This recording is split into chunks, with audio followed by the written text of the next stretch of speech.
ఒకటి కొత్త జీవితానికి అభినందనలు, 2 కొత్త యుగానికి అభినందనలు, 3 కొత్త సంవత్సరానికి అభినందనలు.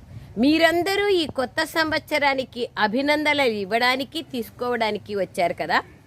వాస్తవానికి సత్యమైన మనస్సు యొక్క సంతోషానికి చెందిన అభినందనలు అంటే బాబా ఏమంటున్నారంటే సత్యమైన మనస్సు యొక్క అభినందనలు, సత్యమైన సంతోషంతో కూడిన అభినందనలు బ్రాహ్మణాత్మలైన మీరే తీసుకుంటారు, ఇస్తారు కూడా. ఈ రోజుకు మహత్వం ఉంది.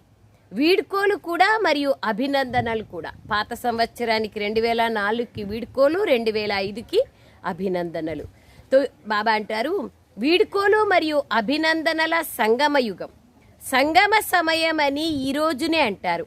సంగమం యొక్క మహిమ చాలా పెద్దది. సంగమ యుగ మహిమ కారణంగా ఈ రోజుల్లో పాత మరియు కొత్త సంవత్సరాల సంగమాన్ని ఎంతో వైభవంగా చేస్తారు. మీ అందరికీ ఇది తెలుసు. సంగమయుగ మహిమ కారణంగానే ఈ పాత మరియు కొత్త సంవత్సరాల సంగమానికి మహిమ ఉంది.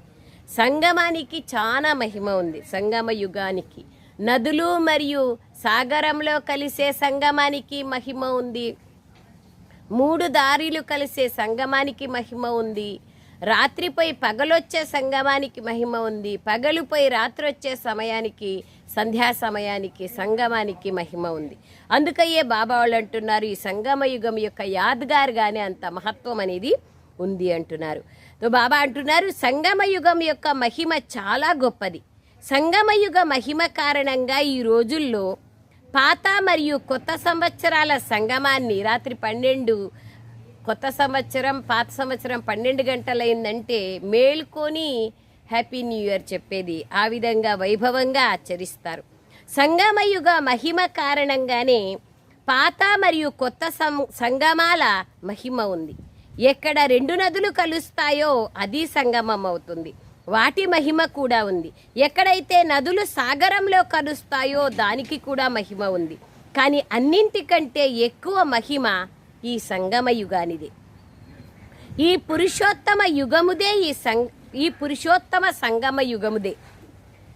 ఈ సంగమ యుగములోనే మీరు భాగ్యవంతులైన బ్రాహ్మణులు కూర్చొని ఉన్నారు. ఈ నశ ఉంది కదా. మీరు ఏ సమయంలో ఉన్నారు?